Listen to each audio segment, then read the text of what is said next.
వక్ఫ్ ఆస్తి అంటే ముస్లింల ఆస్తి. దాని మీదన అనుభవించే హక్కు, దాంట్లో వ్యాపారం చేసే హక్కు కూడా వాళ్ళకే ఉండనిద్దాం.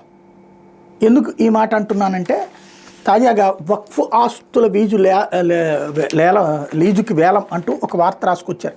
రాష్ట్ర వ్యాప్తంగా ఆక్రమణలకు గురికాని 30,000 ఎకరాల భూమిని లీజుకి ఇచ్చేందుకు వేలం నిర్వహించనున్నామని రాష్ట్ర వక్ఫ్ బోర్డు చైర్మన్ అబ్దుల్ అజీజ్ వెల్లడించారు.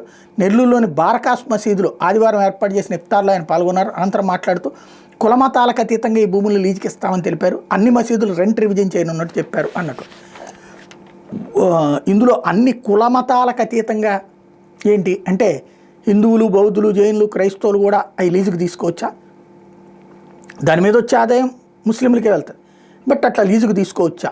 ఇది తీసుకుంటే కొంచెం ఇబ్బంది అవుతుంది. నా దృష్టిలో ఏ మతానికి సంబంధించినటువంటి భూములు ఆ మతం వాళ్ళకి, దాంట్లో ఇప్పుడు ఫర్ ఎగ్జాంపుల్ ఒక ఏరియాలో ఒక ప్రభుత్వ స్థలం ఉంది, వక్ఫ్ స్థలం ఉంది అనుకుందాం, 1 కోటి రూపాయలు వర్త్ చేసే స్థలం. దాంట్లో కట్టే షాపింగ్ కాంప్లెక్స్ ముస్లింలకే ఉండేటట్టు చూసుకోండి. అప్పుడు 10 మంది ముస్లింలు బాగుపడతారు. దేవాదాయ శాఖకు సంబంధించి హిందువులకే చూసుకోండి, అప్పుడు దానికి సంబంధించిన వాళ్ళు బాగుపడతారు. అన్య మతస్థుల్ని అనుమతించద్దు. ఎందుకంటే వాళ్ళు అక్కడికి వచ్చిన తర్వాత దాంతో జరిగే లిటిగేషన్స్లోనే మత వివక్ష తలనొప్పి ఎదురవుతుంది. అది ఒకసారి ఆలోచించుకుంటే బెటర్.